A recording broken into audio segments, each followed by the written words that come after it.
بسم اللہ الرحمن الرحیم۔ تذکرہ اولیاء میں تذکرہ حضرت بایزید رحمۃ اللہ علیہ کے آلات و مناقب۔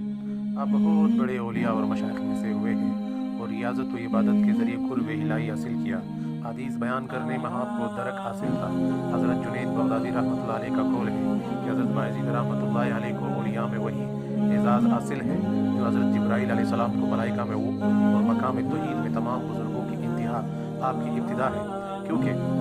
شروع میں مقام ہی میں لوگ سرکردہ ہو کر رہ جاتے ہیں، جیسا کہ حضرت بایزید کا قول ہے کہ اگر لوگ 200 سال تک بھی گلشن معرفت میں سرگشتہ رہے، جب کہیں جا کر اس کا ایک پھول مل سکتا ہے جو مجموعی طور پر ابتدا ہی میں مجھے مل گیا۔ شیخ ابو سعید کا قول ہے کہ میں فر علم کو آپ کے اوصاف سے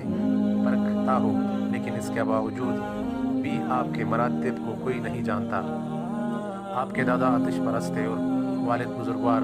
کا بستام کے عظیم بزرگوں میں شمار ہوتا تھا۔ آپ کی کرامات کا ظہور شکم مادری ہی میں ہونے لگا تھا، کیونکہ آپ کی والدہ فرماتی تھی کہ جس وقت بایزید میرے شکم میں تھا تو اگر کوئی مشتبہ غذا میرے شکم میں چلی جاتی تو اس قدر بے کلی اور بے چینی ہوتی کہ مجھے الگ میں انگلی ڈال کر نکالنا پڑتی۔ حضرت بایزید رحمۃ اللہ علیہ کا قول ہے کہ رائے طریقت میں سب سے بڑی دولت وہ ہے جو مادرزاد ہو، اس کے بعد چشم بینا، اس کے بعد گوش ہوش، لیکن اگر یہ تینوں چیزیں حاصل نہ ہو تو پھر اچانک مر جانا بہتر ہے۔ جب آپ مکتبہ میں داخل ہوئے اور آپ نے سورہ لقمان کی یہ آیت پڑھی کہ ان کا شکر لی، یعنی میرا شکر ادا کر، اور اپنے والدین کا اس وقت اپنی والدہ سے آ کر عرض کیا کہ مجھ سے دو ہستیوں کا شکر ادا نہیں ہو سکتا، لہذا آپ مجھے خدا سے طلب کر لے تاکہ میں آپ کا شکر ادا کرتا رہوں، یا پھر خدا کے سپر کر دے تاکہ اس کے شکر میں مشغول ہو جاؤ۔ والدہ نے فرمایا کہ میں اپنے حقوق سے دستبردار ہو کر تجھے خدا کے سپر کرتی ہوں۔ چنانچہ اس کے بعد آپ شام کی جانب نکل گئے اور وہی ذکر و شغل کو جزو آیات بنا لیا اور مکمل 3 سال شام کے میدانوں اور صحراؤں میں زندگی گزار دی۔ اس عرصے میں یاد الہی کی وجہ سے کھانا پینا سب ترک کر دیا۔ نہ صرف یہ بلکہ 170 مشائخ سے بھی نیاز حاصل کر کے ان کے فیوض سے سیراب ہوئے۔ انہی مشائخ میں حضرت امام جعفر صادق بھی شامل ہیں۔ حالات: ایک مرتبہ آپ حضرت امام جعفر صادق رحمۃ اللہ علیہ کی خدمت میں تھے تو انہوں نے فرمایا کہ بایزید پلات طاق میں جو کتاب رکھی ہے وہ اٹھا لو۔ آپ نے دریافت کیا وہ طاق کس جگہ ہے؟ امام جعفر رحمۃ اللہ علیہ نے فرمایا کہ اتنے عرصہ رہنے کے بعد بھی تم نے طاق نہیں دیکھا۔ آپ نے عرض کیا کہ طاق تو کجا، میں نے تو آپ کے روبرو کبھی سر بھی نہیں اٹھایا۔ اس وقت امام جعفر نے فرمایا اب تم مکمل ہو چکے، لہذا بستام واپس چلے جاؤ۔ ایک مقام پر آپ کسی بزرگ سے نیاز حاصل کرنے پہنچے تو جس وقت آپ ان کے نزدیک ہوئے تو دیکھا کہ انہوں نے کعبہ کی جانب تھوک دیا۔ یہ دیکھ کر آپ ملاقات کے بغیر واپس آ گئے اور فرمایا کہ اگر وہ بزرگ طریقت کے درجوں کو جانتا ہے تو شریعت کے منافی کام نہ کرتا۔ آپ کے ادب کا یہ علم تھا کہ مسجد جاتے وقت راستے میں بھی نہ تھکتے۔ سفر حج میں چند قدموں کے بعد آپ نماز ادا کرتے ہوئے فرماتے کہ بیت اللہ دنیاوی بادشاہوں کا دربار نہیں جہاں انسان ایک دم پہنچ جائے۔ اس طرح آپ پورے 12 سال میں مکہ معظمہ پہنچے، لیکن حج کے بعد مدینہ منورہ تشریف نہیں لے گئے اور فرمایا کہ یہ کوئی معقول بات نہیں کہ حج کے طفیل میں مدینہ منورہ جاؤں اس کی زیارت کے لیے، انشاءاللہ پھر کسی دوسرے موقع پر حاضر ہوں گا۔ چنانچہ جب دوسرے سال مدینہ منورہ روانہ ہوئے تو صد افراد آپ کے ہمراہ ہو گئے، لیکن آپ نے اسے چھٹکارا حاصل کرنے کی اللہ تعالیٰ سے دعا کی، اور ایک دن نماز فجر کے بعد آپ نے لوگوں سے کہا کہ میں تو خدا ہوں، اس کے باوجود بھی لوگ میری پرستش نہیں کرتے۔ یہ سنتے ہی لوگ آپ کو پاگل سمجھ کر کنارہ کش ہو گئے، لیکن در حقیقت یہ الفاظ آپ نے لسان غیب سے فرمائے تھے۔ ایک مرتبہ راہ میں آپ کو ایک ایسی کفری پڑی ہوئی مل گئی جس پر یہ تحریر تھا سمن بکمن عمیٌ فہم لا یعقلون، یعنی وہ گنگے، بہرے اور اندھے ہیں اس لیے کہ وہ عقل نہیں رکھتے۔ یہ پڑھتے ہی آپ چیخ مار کر بے ہوش ہو گئے، اور ہوش آنے کے بعد اس کفری کو بوسا دیکھ کر فرمایا کہ یہ ایسی صوفی کی ہے جو ذکر الہی میں اس درجہ سرگردہ ہو گیا کہ نہ تو کان رہے جس سے اللہ تعالیٰ کی بات سنے، نہ زبان جس سے اس کا ذکر کر سکے، اور نہ آنکھ جس سے اس کا جمال دیکھ سکے۔ حضرت ذوالنون مصری رحمۃ اللہ علیہ نے آپ کے پاس پیغام بھیجا کہ تم رات کو سکون اور چین کے ساتھ نیند لے کر